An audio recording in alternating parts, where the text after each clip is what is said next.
Yeah, aye. Lionel and Patrick, what a pair, thinking outside the box. They don't play fair, unconventional ways, breaking all the rules, making their own path, never following the fools. Unconventional playbook, rewriting the game. Lionel and Patrick, they'll never be the same, dancing to their own beat in a world so plain. Unconventional playbook, they're here to entertain. Lionel's a dreamer with stars in his eyes. Patrick's a schemer with tricks in disguise. Together they're unstoppable, a force to be reckoned with. Their unconventional playbook, they'll never be second. Unconventional playbook, rewriting the game. Lionel and Patrick, they'll never be the same, dancing to their own beat in a world so plain. Unconventional playbook, they're here to entertain. Against all odds they stand tall, through highs and lows they never fall. Lionel and Patrick, a duo so rare, with their unconventional playbook, they're always there. Unconventional playbook, rewriting the game. Lionel and Patrick, they'll never be the same, dancing to their own beat in a world so plain. Unconventional playbook, they're here to entertain. Welcome UP Nation, this is our first live broadcast of Unconventional Playbook. This is kind of like Patrick's and my preseason. So bear with us. This is the first live stream. What we want to do is try to get really good at this. So once the season hits, we're going to do all of our post-game stuff live, talk about the Vikings, get a little bit of some analysis to bring to you the content that we can bring. Mr. Patrick Buchanan, what's up, man? How you doing? I'm doing good, Coach. Excited to be with UP out here. Excited to be with you on this live. Hopefully y'all join in with us today so we can test our preseason out, right? But also engage with you and talk Minnesota. Last preseason game was yesterday. So, you know, it's kind of exciting, right? Because now we know what's next. Yeah, what's really, man, strange is up until a few years ago, there used to be that fourth preseason game. You know, when I was growing up as a little kid, there was always, 4 preseason games. Now we got 3, which is fine with me. But the bad part of having 3 preseason games is now you got like 2 weeks to wait before the first game. Yeah. And so, once rosters and stuff are cut down, I'm going to be itching to see the Vikings play some football. But we got that 2 weeks to wait. Oh, yeah, we got the 2 weeks to wait. But, I mean, there's several things to go in 2 weeks. They need that time, right? They got things on film. They had joint practices, the cuts, and, really start implementing more of their playbook and getting ready, really game planning for the New York Giants right now. Yeah, I mean, once the roster gets cut down, that's when, Kwesi and KOC and the rest of the coaching staff, they can really start to game plan a little bit. Right now it's just always been vanilla, base defenses, base offensive, guys getting reps, guys not getting reps. So, it's about that week and a half of prep. And I'm really looking forward to it. What I want to do tonight is just pick your brain a little bit, Pat. I know I've been thinking about it.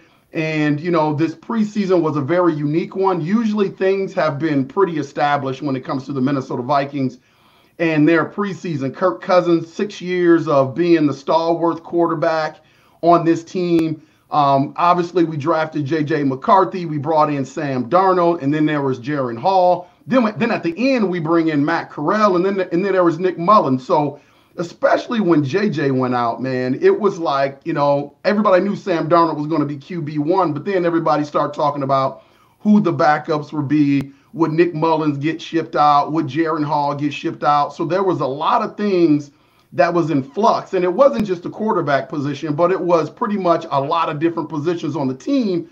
So what I want to talk about is just 5 takeaways maybe that you have through the preseason this year that you saw that you would like to bring up and talk about here on the UP tonight. Yeah, I mean, I got, man, there's, definitely a lot of things, right? I'm not going to touch on the J.J. McCarthy thing because that's an obvious takeaway, right?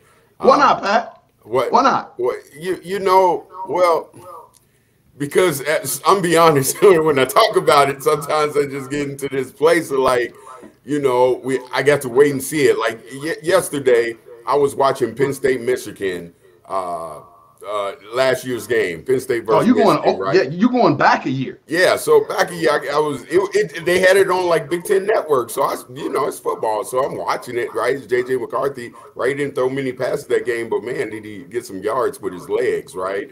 And when I'm looking at that, it was like that's something we're not going to have, right? So everything what I look about and talk about with him is about the future. So I rather me and my place, right? I want to sit in the now, right? If we're gonna sit and talk about the quarterbacks, we're gonna talk about Sam Darnold, and something I've been saying out loud, and I've been talking to people about is like, oh, Sam, this like we know they get the weapons, but I think out of KOC's years, this year I believe that the run game is going to be highly essential, and it may not be a 60-40 pass type of or type of game that we're playing. The reason why I say that is in the trenches, right? On the offensive line, man.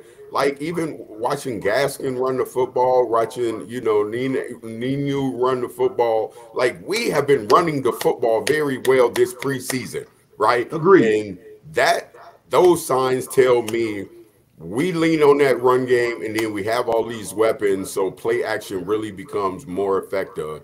But then that takes more pressure off of Donald till he gets comfortable with the playbook, until everything becomes comfortable around him. And I think that would if JJ McCarthy was in there, I think they would have still done the same thing, right? Because all the things we know about Aaron Jones, but all the things they talking about him out of camp, right? And Ty Chandler, like Aaron Jones is a thumper, right? He's physical, like he's like the physical build. Like people look at Derrick Henry and at a wall, like Aaron Jones is one of them running backs as well.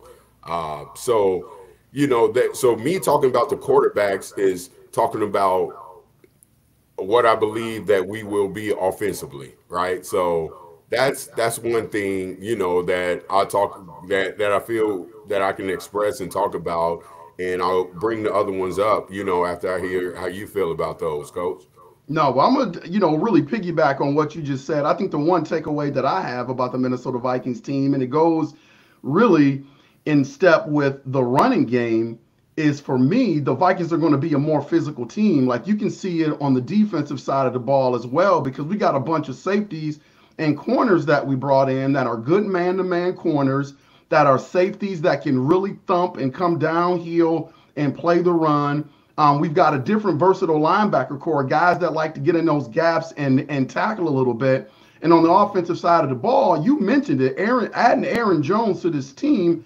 Now you've got somebody that can run in between the tackles. Everybody's talking about his speed. I think Aaron Jones is an underrated speed guy. So he can get outside and really take it to the house when he has the opportunity. But that run game, man, is going to be really, really important for the Vikings. And I agree with you. You talk about the Vikings have always kind of been that, 65-35 team, that 60-40 type team. And I think that may decrease a little bit, especially because I think that helps support Sam Darnold. He doesn't feel like, he's got to do it all. And I think KOC does that. I think they're going to put Sam Darnold in opportunities where he can succeed and not really have him out there doing too much.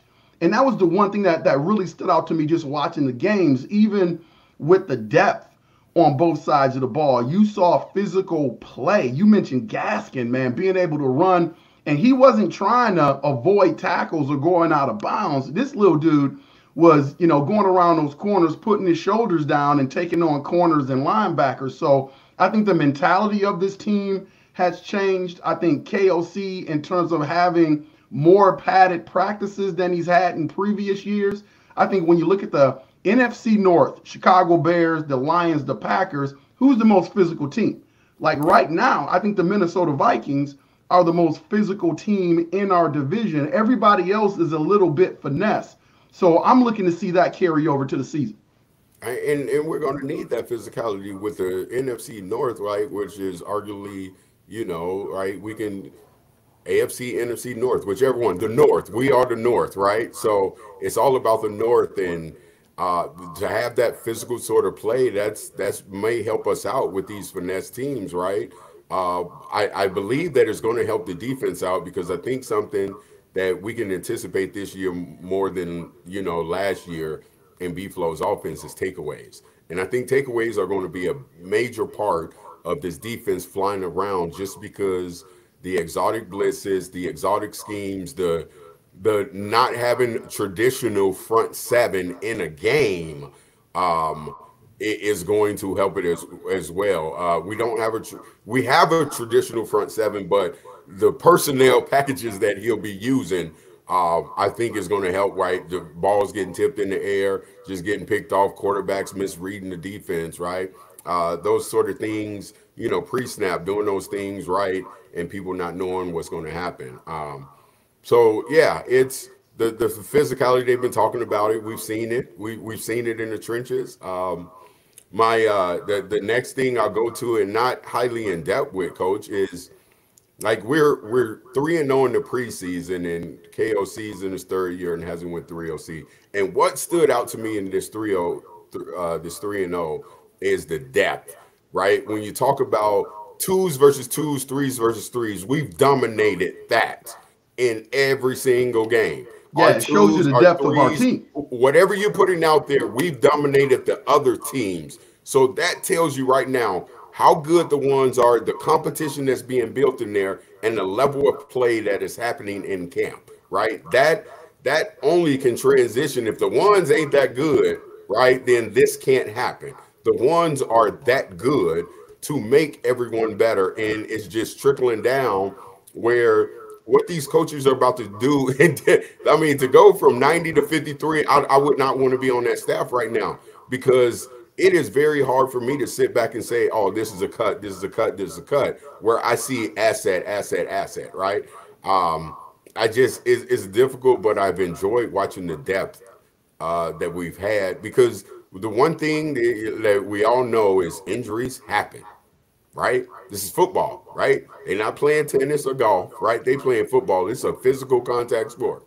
So with knowing that we have that depth, gives me some hope, right? Like I said, later on, in a week or so, I'll do my season picks of what I believe our record will be, right? Preseason's over. There's a lot of things that I've been able to watch and see. So depth is another thing that just impressed me, Coach. Yeah, it's funny that you mentioned the depth, because, that's what you're really looking for in these preseason games. And I think when teams are successful during the preseason, you can attribute that to the depth. I mean, I think you're absolutely right. Our twos outplayed the other team's twos, and our threes outplayed the team's threes. And I think that really, really showed the depth. I mean, you have a lot of guys that were late round draft picks, guys that were undrafted free agents, that have a chance to make this squad. I mean, that shows you the job that our scouting department has done, shows you the job that Kwesi has done to even, have these conversations about a 7th round pick or an undrafted free agent possibly making this team. Not only possibly making this team, but being in the rotation, getting on the field during games. I mean, we got some guys that were probably never expected to make this team that showed up during the preseason, play well in all 3 games. And not only are they going to make the team, but they're going to definitely get some run as well. A takeaway that I had, was very important position. Obviously, I think this team is going to go the way of the quarterback. I think Sam Darnold has to play well. And my biggest takeaway about Sam Darnold, we saw him in a limited capacity. He only got 1 series for the whole preseason. Hey, Sarah, what's up? Sarah Zhang is on the #1 UPer on the planet. Sarah, thanks for all your support and watching. I think going back to Sam Darnold, I think that Sam Darnold has to be consistent. Everything that I have been hearing about Sam Darnold is he's got good days where he's lighting it up, throwing bombs to Jets. And then there are days where he doesn't play so well. So, the reports coming from practice have been, like you said earlier in a previous podcast, like a teeter-totter. It feels like he can't really find that consistency. And so I think it's going to be paramount for Sam Darnold to be able to find that consistency. That's why I've been beating the drum for him to play a little bit more so he can gain that confidence. It seems like to me he has a little bit of trouble with pressure. And I think teams that are scouting the Minnesota Vikings, they're going to see that. He's going to see a lot of blitz packages. And so I thought it was paramount for him to be able to get some time this year. But obviously with JJ McCarthy getting hurt, he becomes a really valuable commodity. So I understood why KOC didn't play him as much. Yep. Hey, I understand that, Coach. Right? I mean, I said it earlier. We're going to depend on the run game. So that's his protection right there. He's lucky enough to have that top 10 offensive line, and he's probably got the best weapon. So, with him, I'm not going to worry about that so much with him. What I can say is, previous podcast, I talked about Jaron Hall real bad. And my goodness, Jaron Hall, the last two preseason games, oh my goodness, Jaron. He played well, Pat. Oh my goodness, Jaron Hall. Oh, that is the best he's ever looked, right? These two preseason games, the last two and three, he just, oh my goodness, like it was like I don't know what was happening in the first one. I don't know what was happening. Like he's got a year under his belt now, so he's a year older in the NFL wiser, right?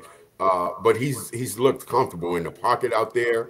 Also being able to make plays with his legs, but putting the ball on spots. Like I'm looking at, he could have had two more touchdowns, right, on Saturday, right? If you're a wide receiver and you get your footwork, you take care of that, you drag that back leg, But pinpointing back shoulder throws, right, out, on the sideline. Just across the middle in traffic. Like he's putting the ball in places that are fantastic. And I think that's just good for him and the growth of him. I mean, he really looked good out there, much more mature. And that was for me, who was a critic on him in the earlier podcast, especially after the first preseason game. And then when JJ went down, like I was harsh, right? In a way that you got like a coach would. I'm a coach, right? That's what I am, right? So I critiqued him in that way, and I feel like he's done a fantastic job, a bouncing back just as a young man and as a professional. Yeah, you should have critiqued him because he wasn't playing well, and his last couple of games, he has shown that he is an NFL caliber quarterback. For a minute there, looking at the body of work that he showed us at the end of last year and then coming into the first preseason game, I was kind of worried about Jaron Hall, but he showed that he got to work, and I think there's a direct correlation, Pat. When they brought Matt Corral in, that was a wake-up call, and I think he had to focus and really get to work, and I think that was attributed to Matt Corral coming in. He played well his past couple of games, pinpoint passes. There was a situation during the game where he got out of the pocket, rolled out, threw a dime to, I can't remember who it was, but showing his mobility. I mean, he was a guy at BYU that was known to have a lot of mobility, and I think he showed that in the last game versus the Eagles. So I was very happy for that young man. Shout out to Nicole. Thanks for your support, my lovely wife. Thanks for watching and letting us know that we're doing a great job. Thanks, Nicole. Yeah. So, Coach, we hit that. We got that. I just want to talk about an end zone magnet, right? Okay. And the end zone magnet is Tristan Jackson, right? Yes, sir. That man is a end zone magnet. You talk about 3 games where he is a end zone magnet, and that right there just blows my mind, right? Like they're talking about this guy as we got Speedy at number 3 and him possibly number 4. Man, I think Tristan Jackson is going to do some things because he just got a knack for the end zone, right? He catches the ball, right? Yeah, he's probably had a couple of drops or whatever, but the man catches the ball, good route runner out there. Obviously, it was Mullen and Jaron Hall's and J.J. McCarthy's favorite target. So, I mean, he's everybody's favorite target. So, what do you think he's going to be when he's out there with Sam Darnold, right? He's going to be his favorite target as well? Yeah, he's a big body wide receiver with great hands and does a really good job at running his routes. Like, I think he's an underrated route runner. When you have somebody like him, Pat, that can run routes like that, it gives your quarterback more confidence, because sometimes you got to release that thing before the wide receiver even breaks out of his route. So there's a level of trust there. And so I think with a kid like him that is showing his prowess a little bit and his ability to be able to run these routes and use his body with great hands, I mean, this kid is another one of these guys that you never expected to be in the conversation. And he is in the conversation. I mean, that is absolutely fantastic for the Vikings. Oh, it is very much fantastic. And the joy is that the NFL does the things a year later, and he produces this year, him and Speedy, right? They go ahead and produce this year where Addison might get his penalty. He's not going to get it this year, right? He'll get it next year, right? It's just how the NFL cycles of their suspensions or whatever. Man, those are some guys that just Tristan and Naylor. I just feel like they both have been having a fantastic camp and preseason, the ones that Naylor's got in there, right? But that's just helping the depth out when we're going to need them the most. And you never know what happens, right? Once again, injuries, and we're talking about depth, and that is some where earlier we were talking about Adam Thielen coming back here and trying to Yeah, there's no more of that talk. I don't know. There's no more when it comes to Tristan Jackson and Naylor. We need to talk about the older man for we got these young legs that catch the ball, right? So just more weapons to add, something more to help Sam Darnold out, something more, another toy that KOC gets to play with, right? So. Yeah, I'm going to agree with Sarah. Sarah put in the comments that Keenan McCardell has done a great job with the receivers. He's done an exceptional job with the receivers. He's one of those coaches that are a little bit underrated, but I have heard that in the future, he's going to be a head coach candidate. I want him to stay with the Vikings as long as he possibly can, just like B-Flow. But I think, all the analysts out there saying that he's a future head coach, I would agree with that. You could see, since he's been the wide receiver coach, the development of our wide receivers, the effectiveness of our wide receivers. I just think he's done a really, really good job. Another thing, Pat. Keenan McCardell's been fantastic. The conversation I had with him last year at camp is that's when we brought in, I think it was named Jalen Rieger or some who from the Philadelphia Eagles, and he came out in the same draft as JJ as Jets. Keenan McCardell is old school, right? And he's very simple. You either do it or you don't. Like, there's no in between. You're either doing it on the field or you're not, right? Produce or not.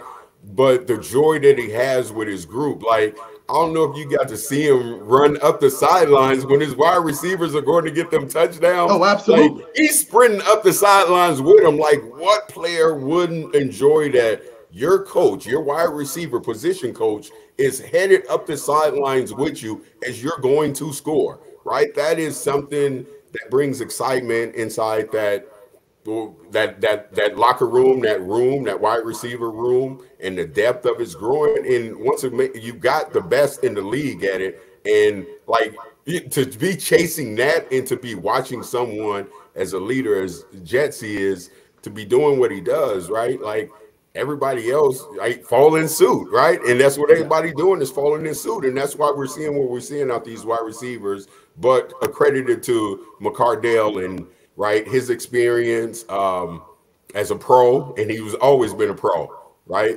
And him being a coach right now, and it's kind of one of them things with B-Flow and him, coach. I'm kind of selfish. Like, I don't want them to get no other jobs or, I want them to stay because what they're doing for the purple and gold is fantastic. Yeah, speaking of B-Flow, that was another takeaway. I think this defense is going to be absolutely awesome, man. I think, just they haven't showed much in the preseason, but I see what they're doing. Everything has been about alignments. And so I think quarterbacks are going to have a hard time. I think the Vikings have to play that way because I think there's just some question marks on the offensive side of the ball, especially with Sam Darnold, where the defense has to be stout. Like, that's the one consistent thing that the Minnesota Vikings have to be, is they have to be a good defensive team. And I think B-Flow is going to have this defensive team ready. In terms of B-Flow getting another job, I think this whole thing with Tua, I think that's going to push that back a little bit. I think B Flow is going to be around for a little bit. I'm proud of the guy because he handled it in the most classy way possible. He talked about, reflecting and trying to do things better. And I think along with that, being successful on the defensive side of the ball with the Minnesota Vikings, I think ultimately will lead him to another head coaching job. I just don't think it's going to be anytime too soon. And I'm not mad at the NFL. I want B Flow to stay. And Pat, sometimes I think everybody's looking for the next head coaching job. I think sometimes coaches are just meant to be coordinators. And I'm not saying B Flow is just meant to be a coordinator, but I think really this is where his bread is buttered, man. I think B Flow is really going to show his talents. He's in a good organization, good culture, a head coach that really believes in him, that gives him a lot of leeway to just run that defense pretty much the way that he wants. It looks like to me that he's a big part of the free agency. He's a big part of the draft where he has some say. If B Flow wants a guy coming out of college, B Flow's going to get that guy. And if there's a guy on the free agent market that B Flow thinks can really enhance our football team, B Flow gets that guy. So he's someone that is really, really respected in the Minnesota Vikings organization. And my biggest takeaway is that I just think this defense is going to be stout and one of the best defenses in the National Football League. Oh yeah, I think it's going to be stout, and I don't. I know I'm a fan, and sometimes I put that aside. But in one of my fantasy teams, I got two defenses, and Minnesota Vikings is one of them, and it is for a reason, right? We talked about the depth, but in the weakest position, you brought in, like, there was a stat that, like, Byron Murphy was the oldest cornerback we had last year on the team.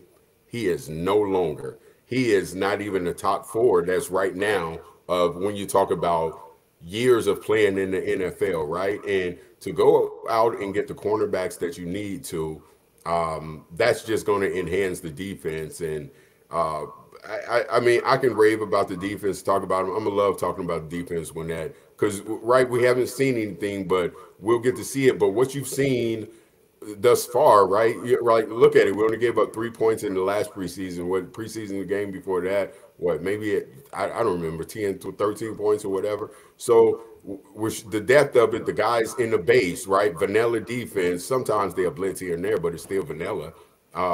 They've done their part of maintaining it. But another part from this preseason that I've analyzed, Coach, and I've talked about it over and over and over again, right? And it goes intact with what you were even talking about with B-Flow is culture, right? And the culture of what the team is when you got I mean, Gilmore comes in here. The reason why he signs, yeah, he could have went off here, but it was something about the culture that we had. Straight culture.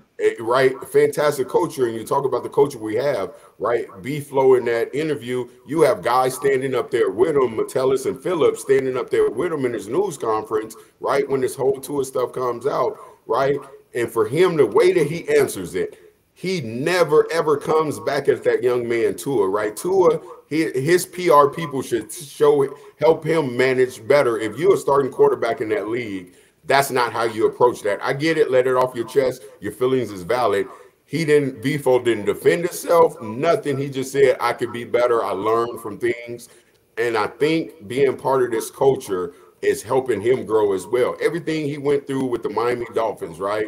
That's in his past, but he gets to help grow from that. But like I said, Gilmore coming here, JG coming in here, Cashman coming in here, Van Ginkel coming in here, right? Aaron Jones coming in here, right? All these all-season additions coming in here. There's a culture. There's something in the water in Eagan, Minnesota that is very good right now, right? I'm trying to drink from that water as much as I can, right? So it is culture, and that trickles down from the Wilson. KOC's put all this together. Him and Kwesi's vision have put this culture thing together and put everything that we looking about, that we're excited about, right? I don't believe that there's this optimism of this bad optimism. I think it's this not even the word hope. I think it's this belief, right? that they can be, because you went 7-10 last year, the year before you division champs. If you're throwing out Kirk Cousins, but if you look at the whole entire team outside of Kirk Cousins, right, the team looks way better, Yeah. right? It looks way better. So, yeah, man, that the culture is I can say it over and over and over again, but I'm at a place that where in my building of where I work at, right, where we don't have locks on lockers, and we don't get suspensions in our school, and people always ask me, how does that happen? I said, because of the culture that we created in our building. Anybody who steps in there new, they see it and they want to be a part of it, and they become in that cycle as well. Yep. Right. And that's how it is. Like that's just how it is, and we know that from coaching. So that's a big takeaway that I've seen in it, and the reason why our 2s versus 2s and our 3s versus 3s are dominating the teams on the other side. It's culture, man. Nothing else. Yeah. I'm gonna circle back to the whole Tua thing, and then I'm gonna leave it. I'm gonna leave it because I've talked about it for a couple of podcasts, but I had some people come at me, and some of the comments, sending me emails about the whole Tua thing. Here's the deal. As I said before, I wasn't there. I'm not an NFL football coach. I'm a college basketball coach, but I've been around athletics my whole life enough to be able to make some analysis. My whole problem with Tua not jiving with B-Flow, I have no issue with that. There are times as a coach, Pat, you know this, there are times as a coach where you have players that you just don't jive with and players don't jive with you. My only issue with Tua is that he came out and said that B-Flow was a bad person. That was my only problem. That's a strong comment to make about somebody that's trying to motivate you and make you better. If you have issues with the way that he's motivating you, I'll take that. But don't put the label on the guy that he is a bad person when all he's been trying to do is help you become a better player. But before I go on, I want to catch up with some of these live chats. Latrey is in the house. Some of the music that you hear on the UP is from Latrey, all the way out in Portland, Oregon. You can find Latrey on SoundCloud. You can find him on Spotify. You can find him on Apple Music. The young man is really talented, and he happens to be my son. So I'm really, really proud of him. Latrey, keep doing your thing.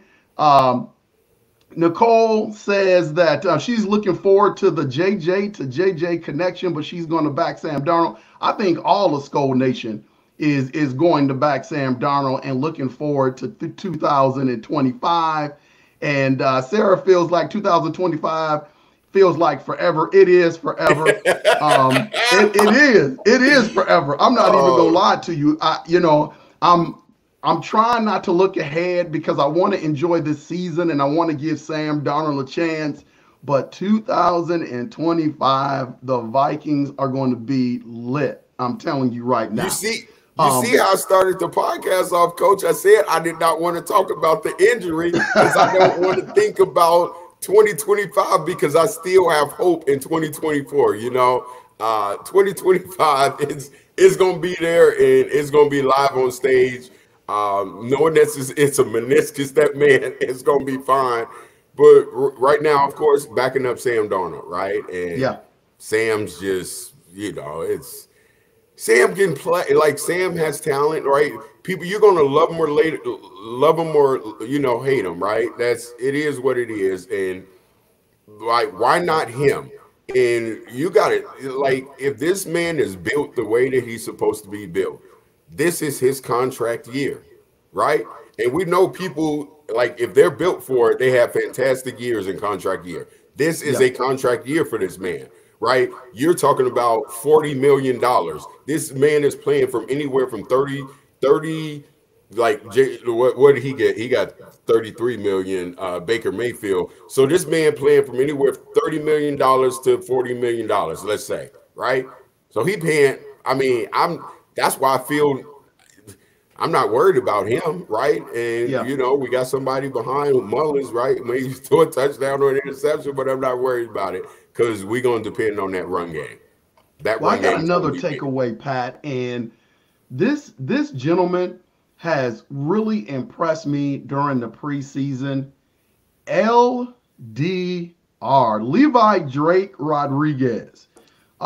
He was highly touted coming out of college in terms of having an engine that never stops. 7th-round draft pick, but having an engine that never stops. And if there was one thing that you saw this preseason with LDR, he ran out plays. He took on 2 blockers at one time, split blockers,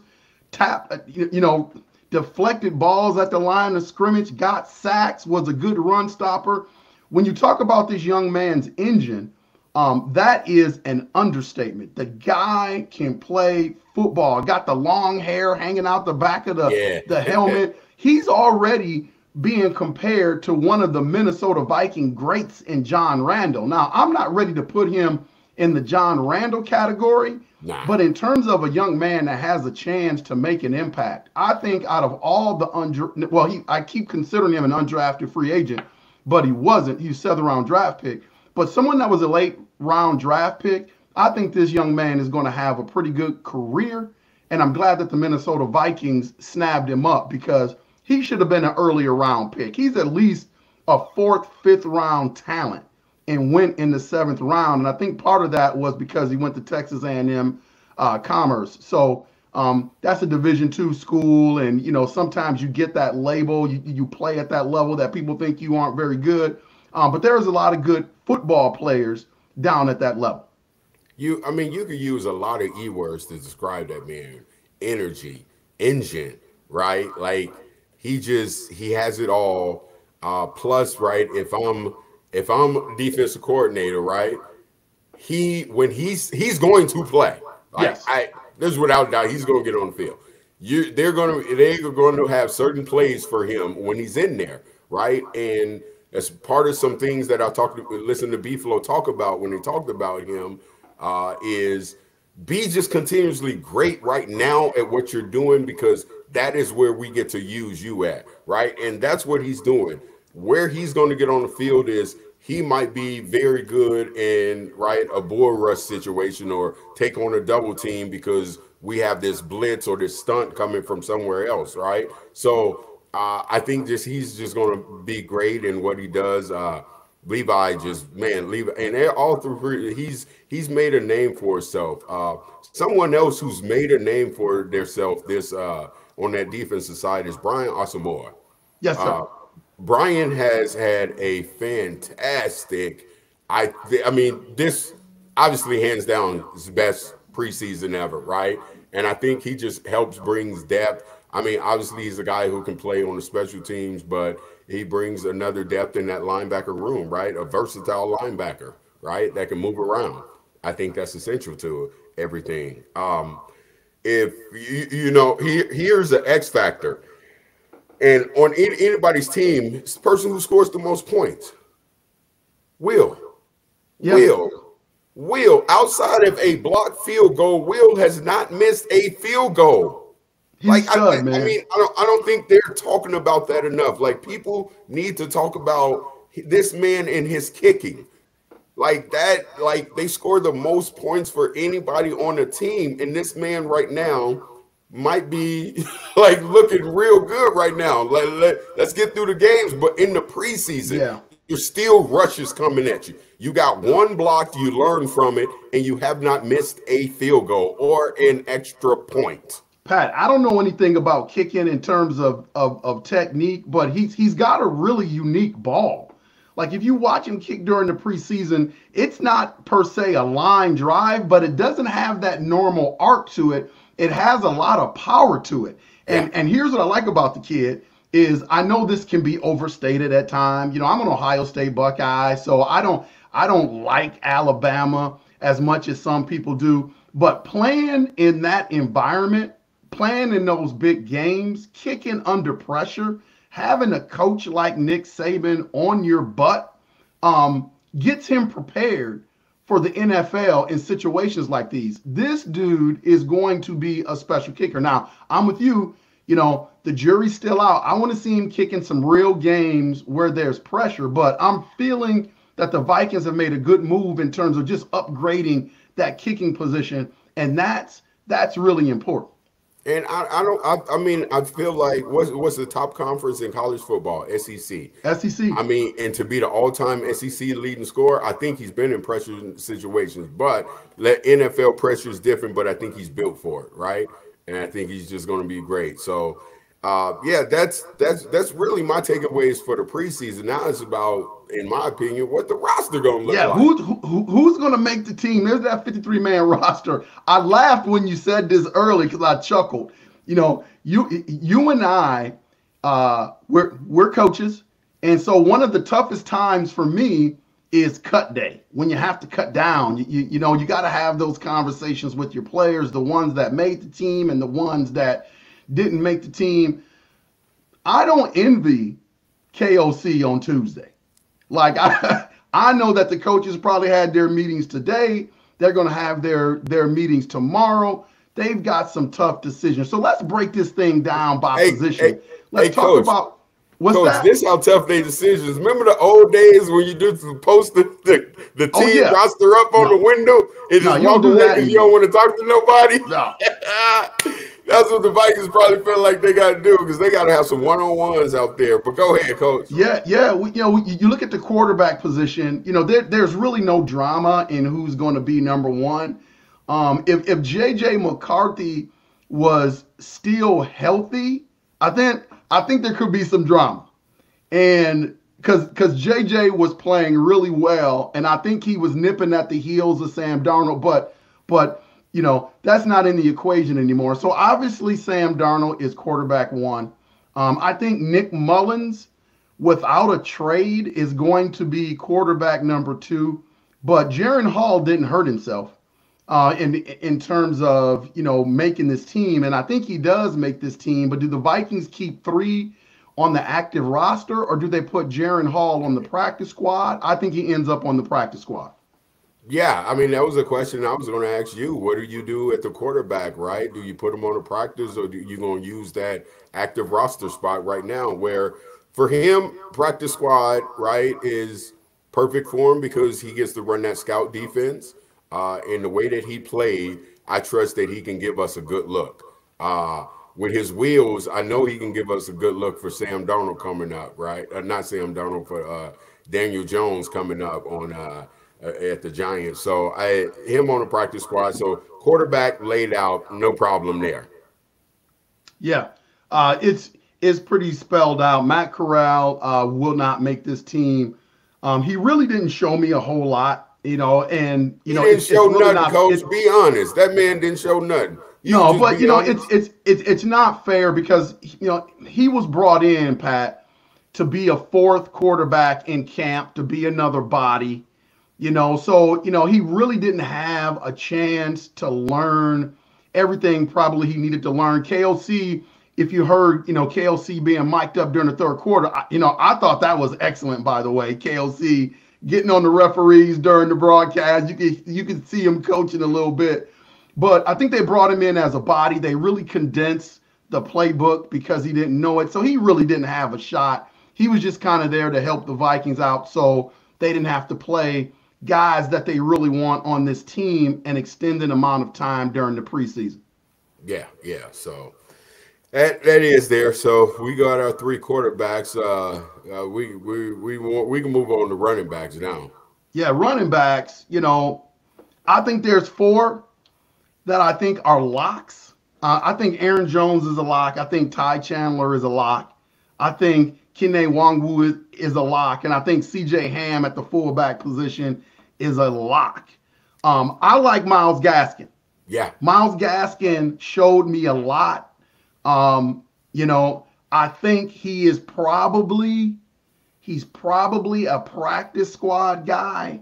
And then Dwayne McBride, I don't know if Dwayne McBride makes this team. Nah. If he makes this team, I think it's going to be practice squad, but I don't even see him making the practice squad. I think there's a reason why they brought the so-called GOAT from the Minnesota Gophers, Mo Ibrahim, in.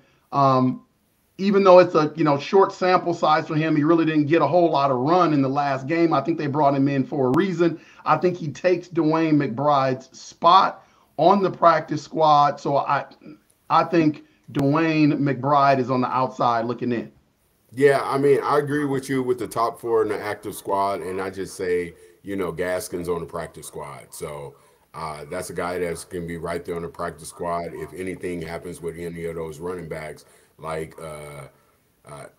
Kine is healthy now, and I'm just being honest, and I'm gonna tell you all to look out for this, right? You heard it from me first. Ty Chandler might be pegged at number two, but watch out for Kine to Yep. move into that spot. Just because his explosive speed and the way he hits holes, uh, the he's got some special tools to him. That's not taking away anything from Ty Chandler, but let's just be honest, right? That's like me Yeah. saying, Aaron Jones is what he is because that's who he is. I'm just being honest. The kid has the talent. He's finally healthy, and he hasn't been able to display again. He's about to display it this year. Yeah, he showed a lot of flashes. He showed a lot of flashes of being able to hit holes. Showed a lot of agility. I mean, he's becoming. He was primarily looked at as a special team guy, kind of a scat back type football player, and I think he's really developed. Credit to the Vikings, he's really developed into a serviceable running back. So I would agree with you. He could definitely be he could definitely be number two behind Aaron Jones. The wide receiver spot, Pat. Oh man, hey, this is where McCardell gonna make his paycheck. How many you keeping? 5 or 6 of them? Oh my God. Well, listen, I got Justin Jefferson pegged. I got Jordan Addison pegged. Jalen Naylor as the three right now. Jalen Naylor had a pretty good preseason. Pretty good preseason. Then my guy, Tristan Jackson. He is for real. And then Brandon Powell. That's 5 right there. That's 5. Yep. And so Yep. after that, you got Trent Sherfield, you got Ja'Shawn Jones. That would be 7. They're not going to keep 7, so they're probably going to have those 2 on the practice squad. And anybody else that I didn't mention, like Lucky Jackson, Justin Hall, I don't see those guys making the team at all. No, I think, like I read on this, Trent Sheffield being the number 6 one. Just them keeping number 6. Like, don't get me wrong, Lucky can make the practice squad, be part of that or whatever. So I think maybe one of them makes the practice squad, probably Lucky, making the practice squad. Maybe Hall, who knows which one of them.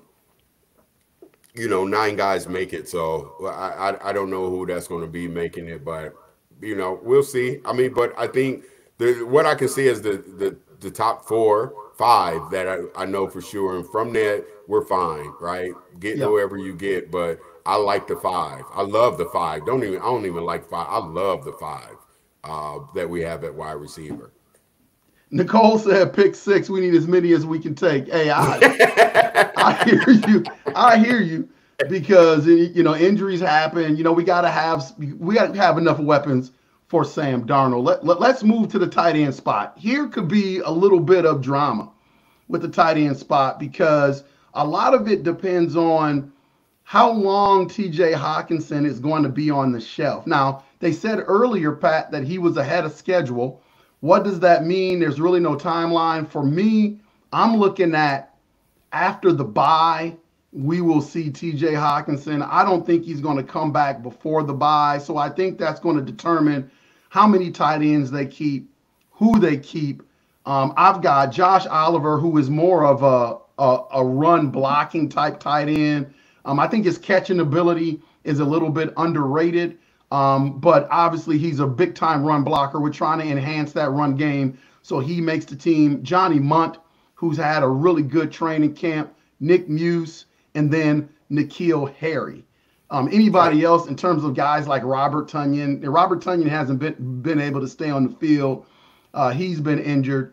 But in terms of the rest of the tight ends on the team, I don't see anybody else making that team. What's your thought? No, and with TJ on IR, right? I believe us taking 4 as well. I like the N'Keal Harry just because he's been a wide receiver, he's been part of the organization, and Robert Tonyan, like you said, he's not been on there. But keeping 4 tight ends there, even not counting TJ on the IR. So having them four is essential, especially like at the top of the show we talked about the run game, right? We may not be a 65-35 team or 60-30 type team. It may be more of a 50-50 type team, or we're 55 more to the run, right? I just believe having them big bodies in there. And that personnel with two tight ends is going to be essential for the run game and play action game out of it. Where N'Keal Harry, who's been a wide receiver, putting him in that situation to go catch balls out of that tight end spot. So yeah, that's why I feel that tight end. So nothing there different. Yeah. Shout out to Stacy, who has joined the UP. What's up, Stacy? Let's talk about that offensive line. Obviously we paid Christian Darrisaw big time money. He got the bag, at that left tackle spot. Left guard spot was really a surprise. Everybody thought, at the beginning of this whole thing that they would re-sign Dalton Reisner right away, have him come back, but they gave a little bit of money to Blake Brandel, who has been playing pretty decently. I think he solidified that spot away from Reisner. Garrett Bradbury will be our center. I just hope that his back can hold up. He's had a lot of back problems over the last couple years. Ed Ingram at the right guard spot. Man, when you look up the word inconsistency in the dictionary, that's Ed Ingram. And I thought it was really telling against the Cleveland Browns that he played pretty much the whole game. And KOC said they just needed to see a little bit more from Ed Ingram. If there was any movement in that spot, it would be Ed Ingram's spot getting taken. And I think, honestly, KOC wants to put Dalton Reisner in that spot. But Dalton Reisner, from what I hear, he's bulked a little bit at playing the right guard spot. He said, it's a different kind of footwork. I've never played it before. So he's acting like he doesn't want that spot. So I think it's probably Ed Ingram's spot to lose at the right guard spot. And then at the right tackle spot, we've got Brian O'Neill. What do you think about the offensive line? Yeah, I mean, it's like I said, that's they've use the word veteran of camaraderie with each other, and they've been with each other a long time. And Ed Ingram, you don't want to be the odd man out, right? You don't. That is a top 10 offensive line with you doing what you not. If not, they'll find someone to fill in there. And if it isn't Dalton, it'd be someone else, right? We got other guys who can be on there, like Dan Feeney, right, or Tyrese Robinson, right? So those are guys that looking at to add depth to this roster that can be in that 9-man rotation, not rotation, but 9-man in that room of the offensive line. So, I mean, Ed's either going to get it right or somebody is going to be in there to replace him, right? That's right. I'm pretty sure we're running left more than right anyways, but, hey, so the offensive line, like I just put out there, Dan Freeney, Kason Berry, Tyrese Robinson, and the rookie that I've talked about is Walter Rouse, right? Yeah. I love Walter, and Walter's a big guy. He's been playing both sides, the left tackle and right tackle. He's got good feet, Patrick. He's got great feet. Yeah, he's got fantastic feet, right? And he's smart, right? So the kid's smart, and he's going to be out there. Anything happens with our tackles, I think we're in good hands with that young man coming in there. He got a lot of reps this preseason, right? So I think the offensive line will be perfectly fine. That's it. Toughness, right? Physical play and that toughness that they're playing in there. So I think that's going to be highly important. Yeah, I think one of the big question marks going forward for the Minnesota Vikings is something that during the offseason they tried to address, but really couldn't address it. Other than the cornerback spot, was that defensive line. I think they wanted to bring in a big run-stopping tackle. They really weren't able to do that. I think they got a prize in LDR. I don't think they were expecting that, but they wanted to bring in a veteran that could clog up the middle a little bit. So right now at the D-tack spot, they got Jerry Tillery, they got Harrison Phillips, and Jonathan Bullard. Those guys are not scrubs, but there really isn't a star on that defensive line right now. And then backing them up, you got LDR, you got Jonah Williams, and you got Taki Tamani. After that, I really don't see, Jacqueline Roy making this team. I really don't see Jalen Redmond making this team, Tyler Manoa making this team, or James Lynch. Now, those four guys possibly could be on the practice squad, but in terms of the active roster, I don't see them making the squad. Yeah, I don't either. I mean, I don't see in majority of the reps, right, with either, Harrison and Tillard and those guys in there. I only think, like, in my opinion, a lot of the next position when you talk about outside linebackers, I think those guys are going to be up front, maybe in stand up more than our defensive line, because the defensive line, don't get me wrong, Rodriguez makes it better, and those guys up front, those, in their techniques, right? They can be there and they can fill some gaps and some space, but we got other guys that will be able to take on double teams as well when it comes to our backers that might be in there in stand-up situations or putting their, fingers in the dirt, right? So, defensive line is what, as you went across, right? Do they keep 5 or 6, right? It's, 4 or 5. I mean, how many of them do they keep? Or 5 or 6, 4 or 5 or 6. How many are they going to keep with the number of linebackers that I believe we should move to talk about how many they going to keep, Coach? Yeah. I think the defensive line, to me, it's the biggest question mark on the team. I know a lot of people say it's the secondary in terms of the cornerbacks, but I think more. Yeah, I think the cornerbacks are going to be fine as long as they're healthy. Like if that group can stay healthy, they're going to be fine. But you mentioned the linebackers. I think this is the most versatile linebacking crew that since I've been following the Vikings, and I've been a Viking fan since 1991. This is probably, I'm not saying they're the best linebacking crew that's ever been in purple, but I think they are definitely the most versatile. When you're talking about Jonathan Grenard, Van Ginkel, Dallas Turner, Patrick Jones II. He's got a great last name, by the way, and a great first name, Mr. Patrick Jones. Jihad Ward and Andre Carter. You're talking about guys that can play inside, outside, speed, athleticism. The things that the mad scientist B-Flow is going to do with that crew, I think it's the strength of our defense, and you're going to see that week 1 against the New York Giants. Oh, you definitely are, right? And a name that you said, right, that I've talked about him a lot, and that's Bo, right? That's the rookie, Bo Richter, right? Bo is going to be one of them other undrafteds that will be, and I believe he's going to make the 53 man and will not be on the practice squad. He's on the practice squad, that's fine, but he's not going to be out there for waivers to pick up. Who do you take off the active roster to put Bo Richter on there? You got Grenard, you got Ginkgo, Turner, Jones, you got Ward, and you got Carter. Who does Bo Richter replace? See, I would say Ward. Ward, because I like Carter, right? And I think, Carter is – I like Carter, right? And Ward – I think Ward's a replaceable guy, right? As you just said. It's between Carter and Ward, but yes. I don't think Carter's going anywhere because I love his activity up front, just as a backer. So I like more what Carter does. So yeah. That's the edge rusher spot. And then you're talking about really the inside linebacker spot. You got my guy, Ivan Pace Jr.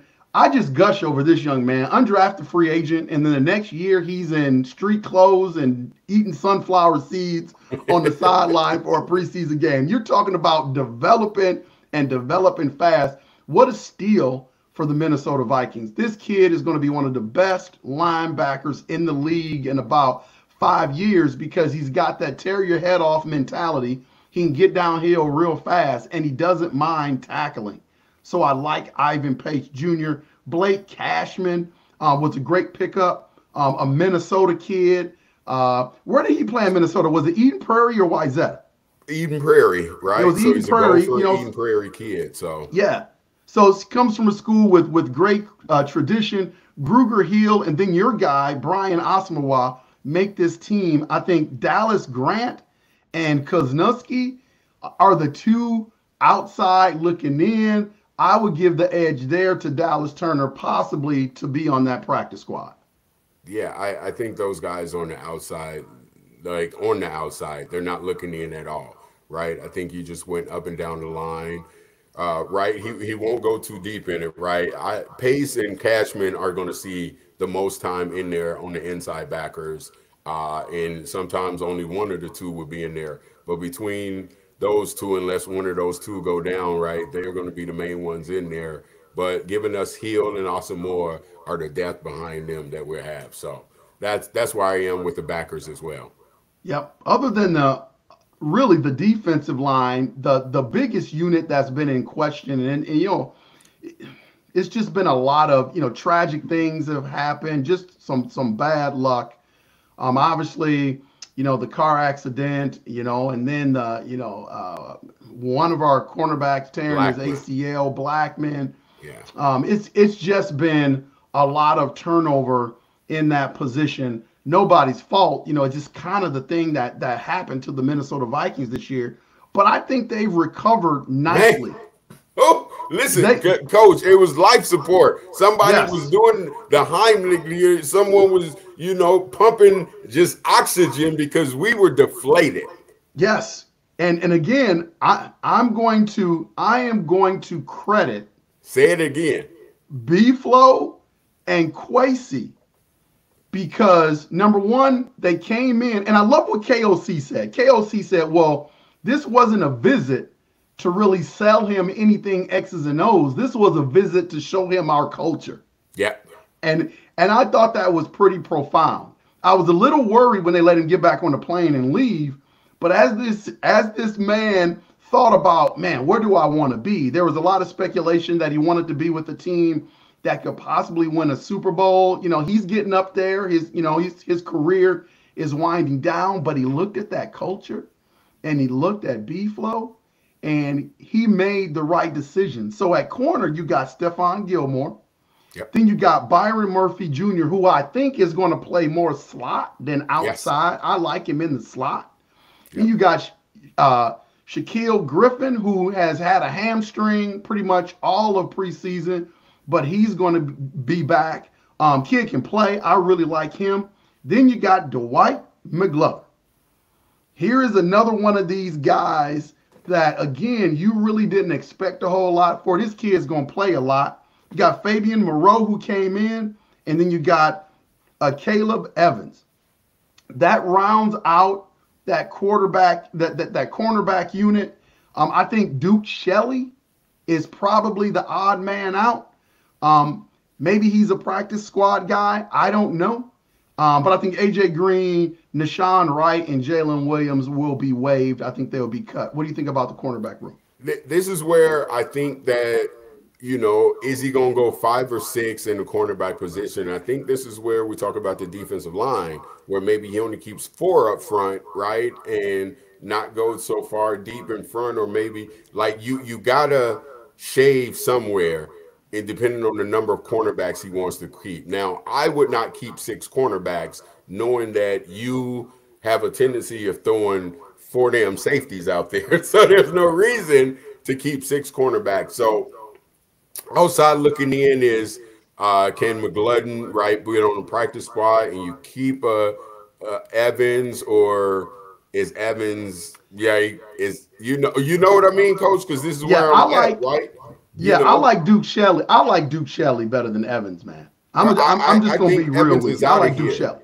Yeah, I don't think Evans is in here. I don't know, like, Duke Shelley, I don't know what they're going to do. Like, you could put a rookie, but, they're in love with the rookie, right, McGloden. So, I mean, there's I don't want to have to make those bottom decisions, but I think we can be comfortable with saying our top 4 when we talk about Gilmore, Griffith, Murphy, and probably Fabian as top 4, right? So those are the top 4. Outside of that, it's good because those top 4 became much better. Like, look at that top four right now. If everyone looks at the cornerback room, like, oh, you got two more that was not a part of this team in that top four, right? Yep. I mean, you got two guys who wasn't starting enough training camp that are top of the top four right now, and you brought veterans in there. I think that's just fantastic, right? I think that's going to allow a lot more man and press situations, and for us to just evolve more as a defense. So yeah, that's it for the corner. So yeah, we'll see at the bottom half how that goes. Yeah, great recovery. As they say, Kwesi has been cooking. And then Yeah, you move to the safety spot. You got Harrison Smith, you got C. Beasley, Cameron Bynum, you got Josh Metellus, Theo Jackson. Those are probably your top four. Personally, I would take Bobby McCain over Theo Jackson, but I know Theo Jackson has had a tremendous training camp. I really didn't see that on the field during preseason. I think he struggled at times, especially in that first preseason game. I like Bobby McCain, but Theo Jackson is probably slotted in that fourth spot. Then you have Bobby McCain and Jay Ward. And then the big question has been, what do we do with Lewis Seen? Is there a possibility we can trade him? I don't think a trade is an option because I think a lot of teams out there know that he's probably on the bubble and probably won't make this team. So they're not going to give up an asset for Lewis Seen. Or does Lewis Seen sneak in there with his last two games in terms of the body of work? Has he done enough? I think I mentioned in my last podcast on Unconventional Playbook that, he was really smart because he had just come off a really good game against the Cleveland Browns. And the first thing he said when they put a microphone in his face was, a healthy me is a dangerous me, right. implying that, hey, I haven't been healthy. That's why I haven't hit the field. I haven't made plays. So now if you're the Minnesota Vikings, you're thinking a little bit. And if you're another team looking at him, knowing that where he came from, played in the SEC, playing for the Georgia Bulldogs, you might take a flyer on this dude if he gets cut. Well, I don't think he's going to get cut, Coach, right? I think the loyalty, Bobby McCain is out of here. I think the loyalty becomes with a Theo Jackson and a Lewis Seen more. And I would want to, too, just especially if a B-Flow stand here, of them really understanding those are young legs and you're playing, like, the trio already is the best trio of three. Like, I don't think no one else uses three safeties. Yep. With Metellus, Bynum, and Harrison. But Harris is getting older, right? You're gonna have to figure out playing Bynum, Metellus. But that's when, like, are you ready, Lewis Seen and Theo Jackson? Are you ready, right? Or Jay Ward? Which one? So I think Bobby is the one that's out on this one. And I take the guys that we've drafted and invested more time in over Bobby, right? So Yeah. I really think Gilmore, and when you talk about our defensive backs that we brought in a number of them after the injuries, right, after training camp, I think Fabian and Gilmore are the only two that we keep, right? The other ones, thank you for coming in and helping us, but I think we found it. And like you said, when we brought in what was the quarterback we just brought in? I can't even remember the kid's name because the kid didn't play. Matt Corral. Matt Corral. It's kind of like Matt Corral came in, Hall started playing better, right? We bring these guys in, and you guys start playing better. And that's all we wanted, right? We wanted you to show up, show out. We got rid of Andrew Booth because we knew he couldn't. Seam would have got rid of two if they wasn't. They gave that man an opportunity, just like Jaron Hall, he took advantage of the last two games. Yeah. Yeah. I agree with you 100%, but Bobby McCain could be, on the outside looking in. We'll see. And that's just one of those tough decisions. I do like the loyalty thing. That never really came into play, but I know coaches like that. And I think Lewis Seen, I think Kwesi has a lot invested in Lewis Seen, man. It's his first ever draft pick. That was his first pick. So, he wants that to work out. And, he's still under his rookie contract. I could see them giving him another year, but that's going to be interesting to see how that plays out on Tuesday. When you look at the kicking game, Pat, there's no drama there. Ryan Wright is the punter. You got Will Reichert, like you said, he's going to be a valuable commodity for us in terms of field goals. So, I think that's locked up. So there you have the Minnesota Vikings 53-man roster that we're speculating is going to happen. But, it's going to be interesting to see how that works out and what decisions are made on Tuesday. Whatever decisions are made, we had depth. We shown the depth in all 3 preseason games, and no matter what decisions they're made, like the 53-man roster is going to be okay. Yeah. Well, this has been our first live broadcast. I mean, we didn't know how this was going to work out tonight. I think before we got on, Patrick put it best. This is kind of like our preseason, and I'm gonna tell you, this thing is going to grow. We appreciate everybody that was on tonight, that put something in the live stream and the chats. We're young. We're a young podcast, but we're growing every day. Over 17,000 subscribers right now. So this is the place where you're going to want to be to get your Vikings post-game stuff. We're not going to come on right after Viking games, but we're going to be on that evening, that night.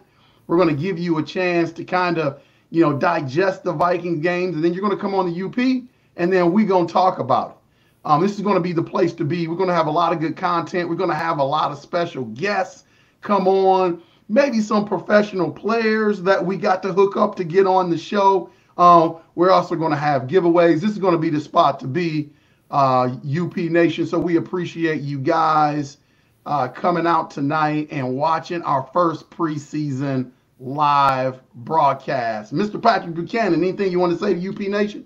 Nah, thanks for everybody coming out. Thanks for continuing to support.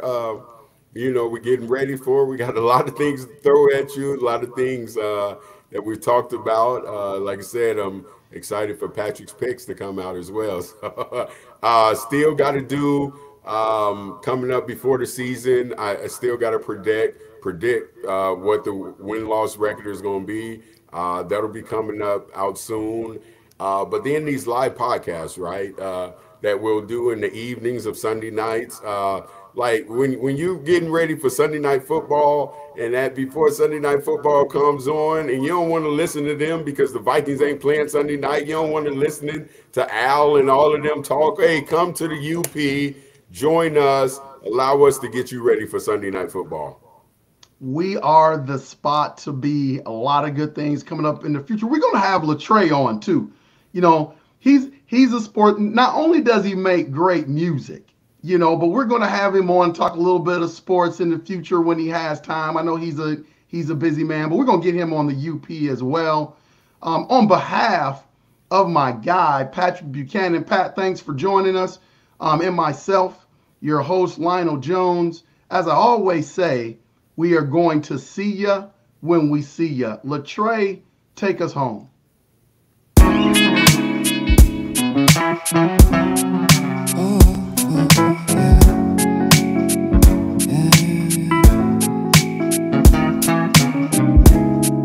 I don't know who I am. Can I say I'm a man?